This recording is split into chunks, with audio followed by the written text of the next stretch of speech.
Hi, I'm Gerry Oberst. I'm a lawyer in the Brussels office of the Hogan Lovells law firm. I also write for Via Satellite magazine, and I'm here reporting from Satellite 2011.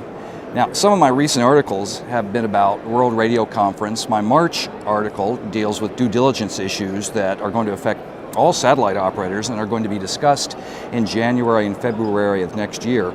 But I thought I'd today talk about my April column, which is going to be about some deadlines that are coming up even sooner, and that is going to talk about European regulatory countdown.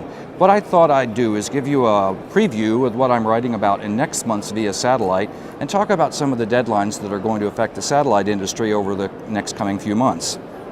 Now, for background, when the European Union amended its regulatory framework in the end of 2009, it gave the European member states about 18 months to adjust all their national laws to implement the different new requirements that are in the European framework. That time is almost up.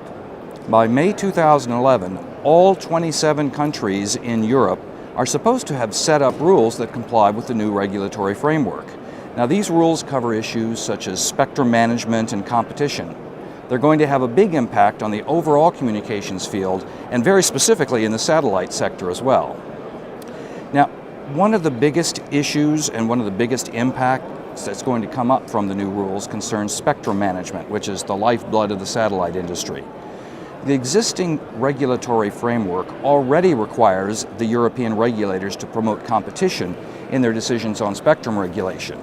But we're going to see a much bigger emphasis in competition in spectrum management because the 2009 revisions place a new and higher emphasis on competitive impact. The revisions add a requirement that all of the member states have to review all existing licenses for radio spectrum and take measures to make sure that these promote competition from the beginning of the May 2011 deadline.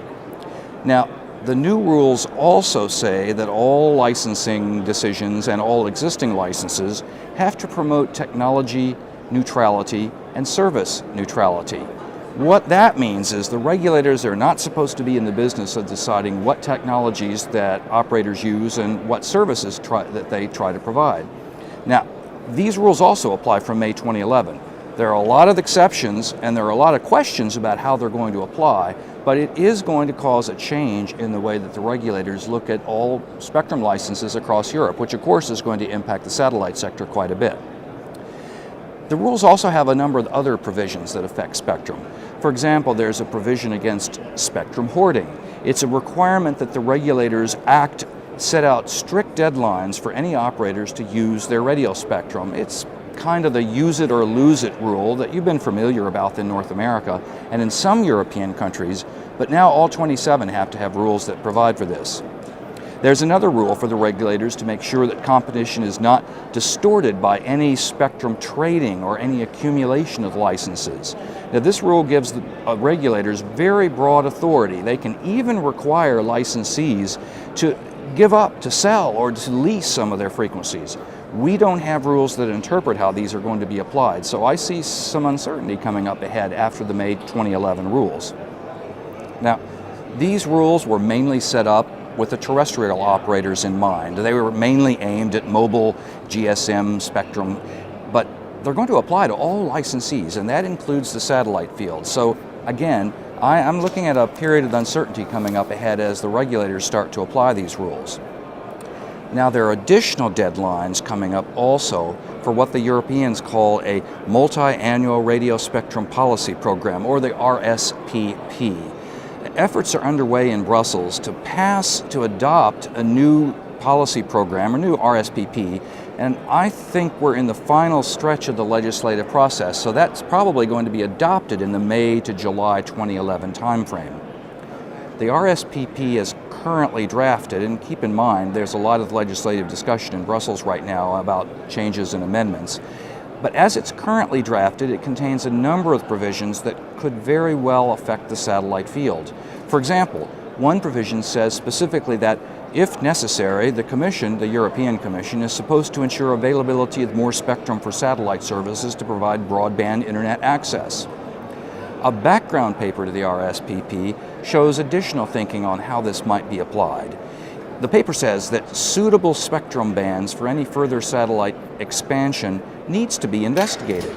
It's going to call for new studies to see what spectrum bands might be allocated for spectrum. That's a great result for the satellite industry. It also says that we should study in Europe how satellite services could ensure coverage, and I'm quoting, of even the most remote areas of Europe with a broadband offering to access the internet at a comparable price to terrestrial offerings. Sounds good. This RSPP should be in place by the middle of 2011, and it could lead to new policies that affect or help the satellite industry. Now, there's a lot of other provisions that affect the satellite industry and spectrum regulation that are going to kick in by May 2011 under the framework. For example, there are new rules on consumer contracts. There's rules on data breach notices. There's measures for disabled end users. The European Commission is already warning member states that all of these rules have to be implemented by the May 2011 deadline, and we can see quite a bit of work ahead for the regulators.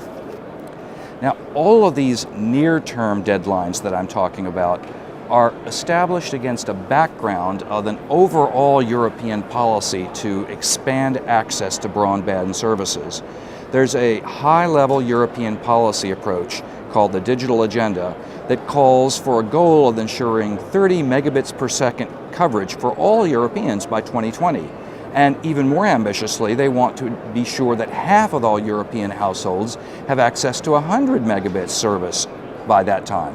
Now, these goals are not going to be met unless there's satellite coverage of many of the rural and otherwise underserved areas. So that deadline also is going to help and could give a boost for the satellite sector. The countdown has really started. We have less than 2 months before the May 2011 deadline starts for the member states to implement all of these new rules. All operators in Europe should keep an eye on how these are being implemented. Thank you very much. From Washington, D.C., I'm Gerry Oberst.